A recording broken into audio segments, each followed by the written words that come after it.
aujourd'hui on est à La Ciotat, à La Croisette. C'est un fleuriste. Alors c'est l'avenue. Alors maintenant, on a changé d'appellation, c'est l'avenue de Saint-Jean. L'avenue de Saint-Jean et plus le boulevard Beau-Rivage donc. Voilà. Depuis très peu de temps, mais bon, c'est la continuité du boulevard du Beau-Rivage et on est juste au début dans le virage de la Farandole. Alors ça fait combien de temps que vous êtes ici, Marie-Christine? Depuis 91.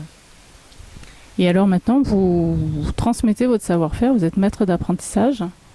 Oui, depuis pas mal d'années. Et puis je ne suis pas toute seule puisque j'ai aussi 2 ouvrières qualifiées. Donc maintenant, nous sommes 4 et c'est tout à fait nécessaire. Ici, qu'est-ce qu'on peut trouver de plus que chez les autres? Bon, déjà des fleurs, des plantes, beaucoup de compositions florales, mais surtout de la décoration, des articles, aussi des souvenirs, des petits gadgets que l'on peut ramener lorsqu'on est en vacances. Donc c'est très bien pour l'été. Et puis beaucoup de contenants qui vont servir soit à présenter un bouquet, soit à réaliser une composition, soit même des cache-pots pour les plantes. Des photophores, c'est très tendance, avec des bougies, un peu des senteurs, des objets qui ne sont pas accompagnés de fleurs, mais qui sont des cadeaux à eux-mêmes. D'accord, qui sont compatibles avec les fleurs en fait, qui sont un complément.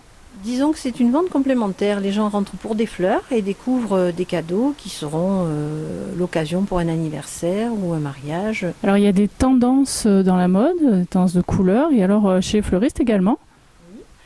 Surtout, on suit complètement la mode, les couleurs dans l'ameublement, dans les textiles et en général, c'est le complément qui va se faire avec le cache-pot, les accessoires.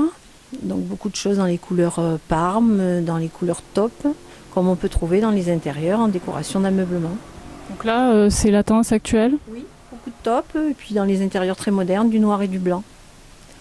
Et puis des contenants un peu plus clinquants avec du métal argenté, des choses un peu plus modernes aussi, très dépouillées. Alors il y a aussi des figures géométriques, des structures qui accompagnent les bouquets. Oui, ça aussi, c'est pour les bouquets les plus modernes. Donc on travaille beaucoup l'osier avec du fil à bonsaï de couleur. On crée des structures, soit pour les bouquets, soit pour les compositions, et on intègre les fleurs comme un tableau. Merci beaucoup Marie-Christine. Merci, et puis une bonne journée.